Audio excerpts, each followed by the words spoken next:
It was supposed to be one big battle, then go home. But it became in Jefferson County, Virginia, 1,300 days of strife, never knowing who would die, go to prison, be robbed, removed from your home, or when all your crop was carted off.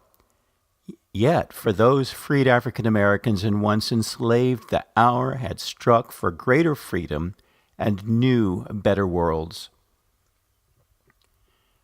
Jefferson County witnessed the John Brown raid in 1859, destruction of its bridges and railroads at least 7 times by both sides, the determined destruction of its barns, harvests, and carrying off of livestock by General Philip Sheridan, the terrors and theft of Mosby's raiders and others like him roaming about. A hunchback boy of the Washington family, 16 years old, was hauled to Fort McHenry while herding sheep because a private deemed him the enemy. The innocent, caught in the dumb, cruel dragnet of war, a common theme. By God, it certainly was not just one big battle and go home. This is an Almanac of War for 1862 in Jefferson County, Virginia. A brief chronological flyover of war in Jefferson County in 1862. It was late winter when the fighting started up again.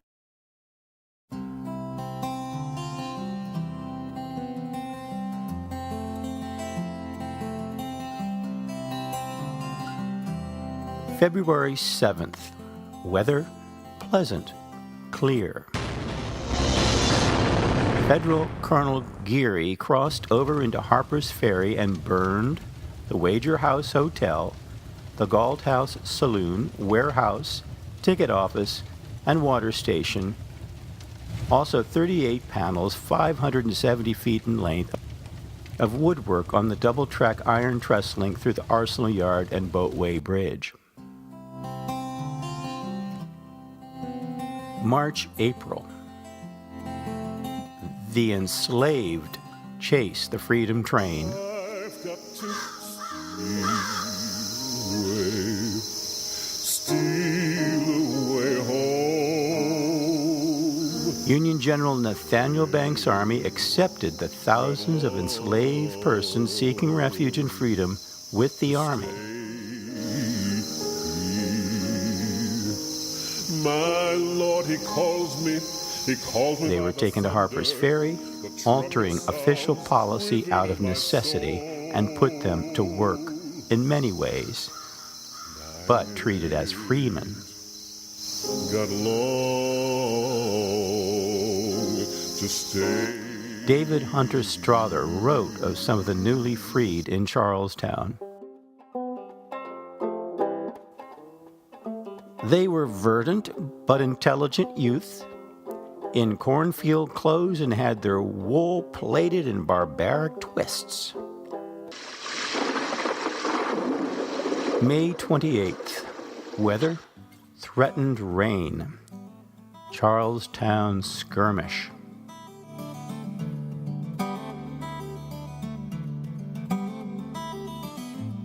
David Hunter Strother wrote of the May 28th event, "A sharp fire of musketry was opened on our advance by some rebel pickets stationed on the road at the Charlestown Fairground.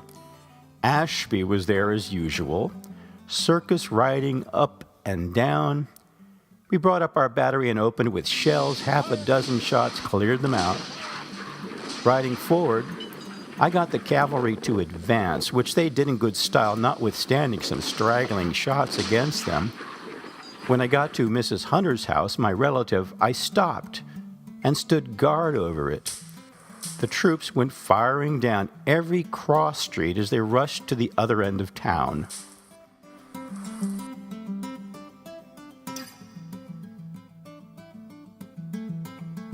That same day, some federal soldiers stopped and, breaking open the market house, set fire to it. As it began to burn fiercely, the soldiers did nothing and the citizens who showed willingness to act were deterred through the fear of the soldiers.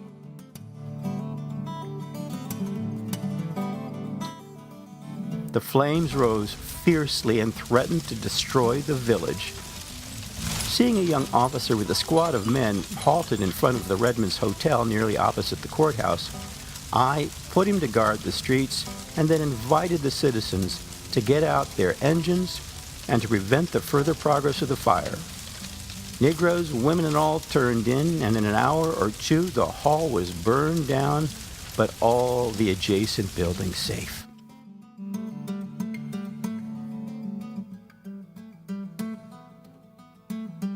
Passing to the lower part of town, I saw the colonel of the regiment ordering the opening of a store.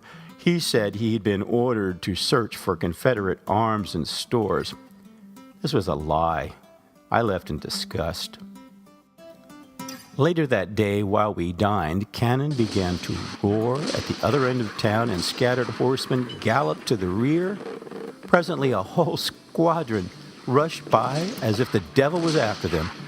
I also noticed the infantry double-quicking it up the street in a body. I rode down far enough to see the smoke of Ashby's cannon crowning the high ground on the old Winchester Road.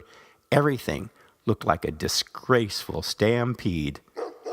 For the first 2 miles, the road was strewn with plunder gotten by the rascals during their 3-hour sojourn in the village. George Baylor also wrote of the May 28th scene. General Winder with the Stonewall Brigade put in an appearance, and the enemy hastily retreated. On this occasion, the market house and railroad station were destroyed by the enemy. May 29th, weather fair and warm, showering all morning. May 30th, weather began fair with severe thunderstorms at dusk. Stonewall Jackson is stopped at the edge of Harper's Ferry. Determined to clear the entire Valley of Virginia of Federal forces, Confederate General Stonewall Jackson headed for Harper's Ferry, the last Federal stronghold. But rain, the power and accuracy of the Dahlgren Naval Battery placed halfway up Maryland Heights overlooking Harper's Ferry, and reports of gathering Federal forces to the south forced Jackson to abandon an effort to challenge Harper's Ferry's Camp Hill and instead hurried south to stave off a threat in that direction. National Park Chief Historian Dennis Fry described the May 30th event. On the night of May 29, General Saxton constricted his line by abandoning Bolivar Heights and moving his infantry to Camp Hill, a rounded knoll comprising the upper town of Harper's Ferry. This dramatically reduced the infantry defense, dwindling from 2,000 yards to 900 yards, enabling Saxton to shuffle soldiers to Maryland Heights to protect the naval battery there and guard against a Federal move from the north of the Potomac.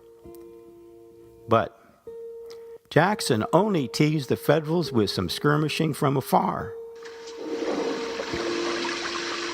Then, amid a fierce thunderstorm just before dusk on May 30th, the Confederates rushed Bolivar Heights with infantry, cavalry, and artillery. The naval battery and Union infantry on Camp Hill responded with ferocity. The Confederates pushed down from Bolivar Heights and through the town of Bolivar came to within 300 yards of the Federal defenses on Camp Hill. There they halted. By the next day, the rebels had vanished. Wrote Jackson's mapmaker, Jedediah Hotchkiss, of the same May 30th event. Colonel C.S. Winder's troops drove the enemy away from and then occupied Bolivar Heights, but were compelled to leave them by the enemy's artillery on the Maryland Shore Heights.